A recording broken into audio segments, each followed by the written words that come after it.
got 2.5 pages. The sort of notes, I have worked with everybody here in some, should I do this? I worked with everybody here in some capacity individually, and if I were to mention everybody and every effort that we had, we'd still be here on a Sunday. So understand that I know you all, and I appreciate everybody. I appreciate you all being here. I'm overwhelmed by this presence, to be honest with you. I'm grateful for you all showing up, and I thought if you had to pay for your own lunch, at least you're actually interested in coming, so I appreciate that.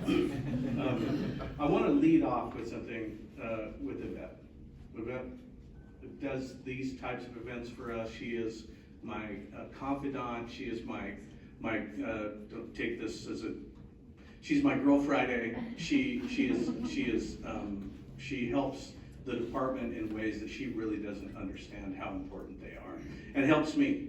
And she, while I may have a calming effect with her or able to provide kind of clear direction and clarify things, understand that she's vital to the success of the department as well. So thank you for pulling this together. I know Valerie had a hand in it. I know Mike. I know there's a lot of people. I don't know everybody who. I tried to stay away from this room today. So thank you everybody, especially Yvette. Thank you. So this is going to be sort of a series of. I'm getting it on myself. I was given a sweatshirt a couple of years ago that said, "Most likely to quote song lyrics in a meeting." And that's true.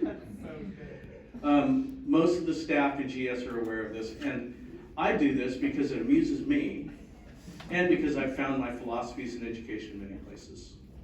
The arts, music, literature, sunsets, a wandering trail.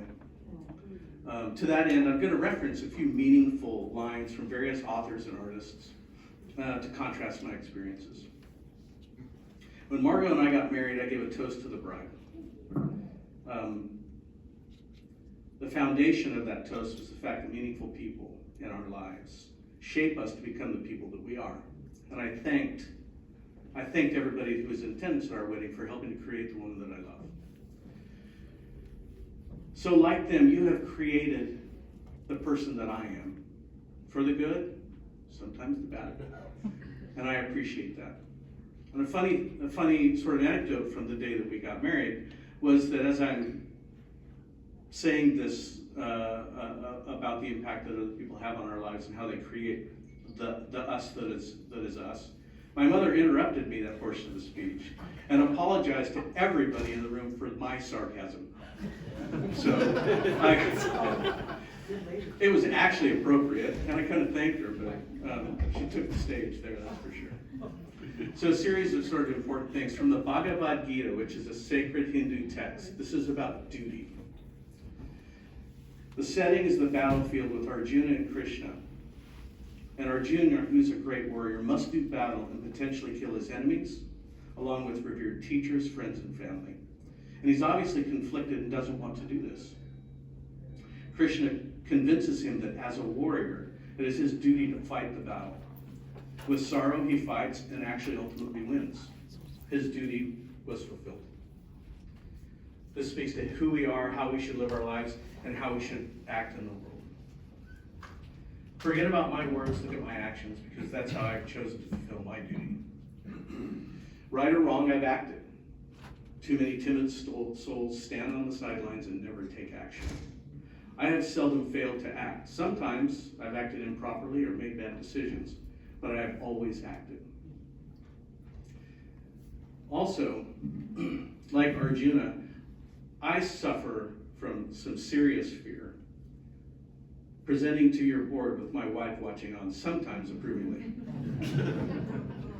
It's quite possibly the scariest thing I do regularly, and this comes from a guy who skied the steeps in Taos, jumped out of an airplane twice, been 800 feet up with on El Capitan, on the east western of El Capitan, with a 9/16 rope to hold my life.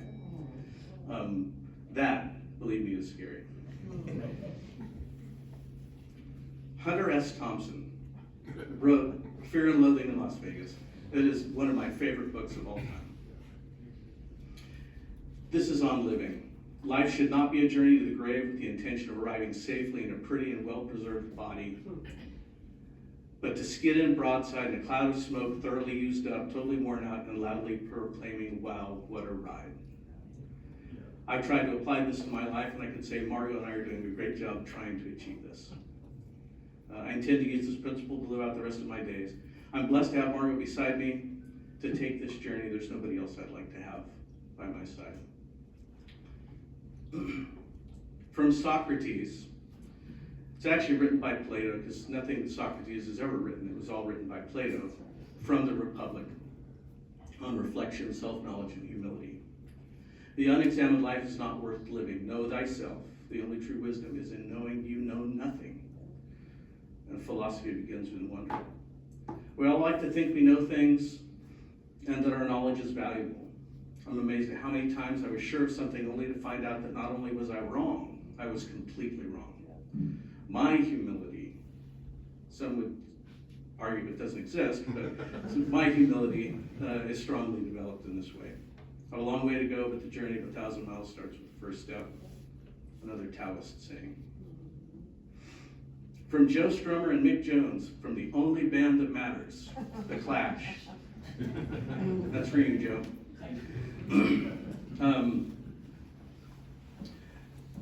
I've tempered these.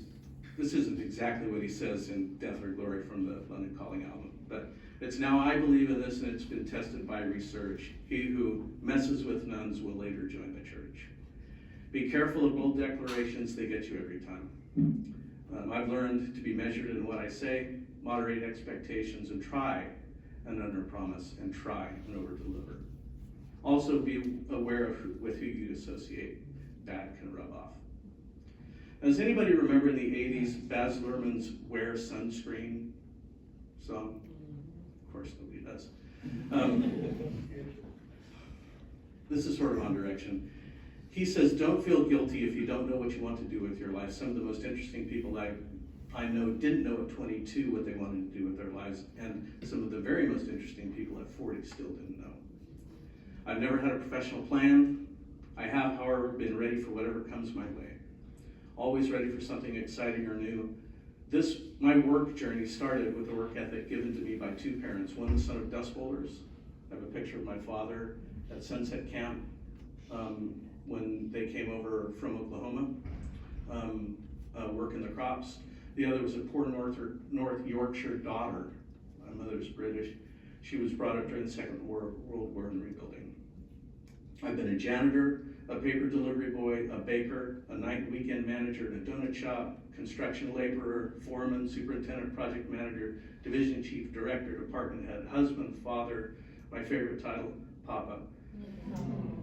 Student, philosopher, author, rock climber, steep terrain skier, mountain biker, hiker, traveler, travel companion, carpenter, gourmand, wine drinker, some would say snob.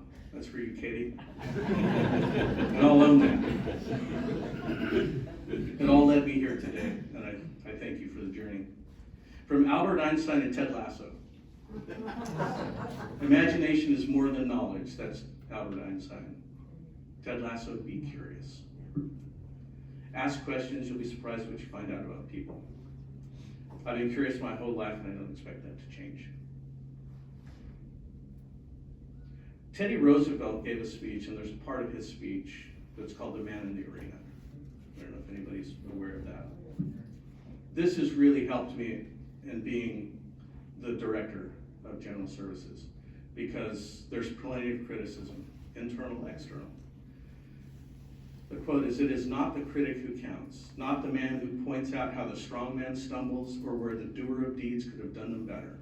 The credit belongs to the man who's actually in the arena, whose face is marred by dust and sweat and blood, who strives valiantly, who errs, who comes up short again and again, because there is no effort without erring and shortcoming, but who does actually strive to do the deeds, who knows the great enthusiasms, the great devotions, who spends himself in a worthy cause, who at the best, in the end, knows the triumph of high achievement, and who at worst, if he fails, at least fails daring greatly. So that his place shall never be with those cold and timid souls who know neither victory nor defeat. Never be threatened by critics. They're gadflies who try their best to keep you from doing your best. While a part of your professional and personal life they're seldom worth getting worked up over, I've kept my head down. I've known what's right. I try to do what's right. And if you feel for them, feel pity. They're a dime a dozen. I have done nothing without the county team. I've worked with each of you to achieve meaningful things. My successes are our successes. I own the failures because as a leader, the buck stops here. But also, those failures are usually born from when I've acted alone. Whether it was a building or a project, a change of way of doing business, implementing the board's will, I thank you all for the partnership. I want to thank the county. I also want to thank County Council for the professional partnership, as well as the sage advice. You should all listen to Margot Raison. And for no other reason than, I don't know if you know this, her last name means reason in French. Too often accolades are given to participants in the successes of the county, but leave county council out. Underlying almost everything meaningful we do is county council review and approval. Do not to forget her or her team. In the book of Numbers, it refers to the work of the Levites. That at age 50, the Levites ceased their regular functions. I wonder, Donnie. I don't remember age 50. Donnie, I wonder. You're getting there soon. If they stopped working at age 50, I wonder if they were safety personnel and did they have treatment?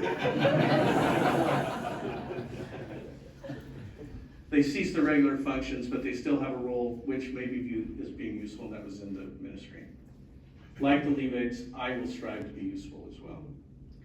I'd like to thank Bailey and Scarlett for being here today, and my son and my other grandkids, and they're a constant source of pride and purpose for me. So thank you guys for being here today.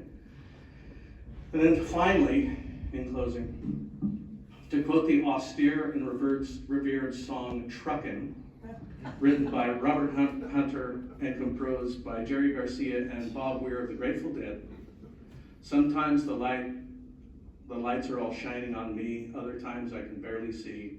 Lately it occurs to me what a long, strange trip it's been. So thank you everybody for coming.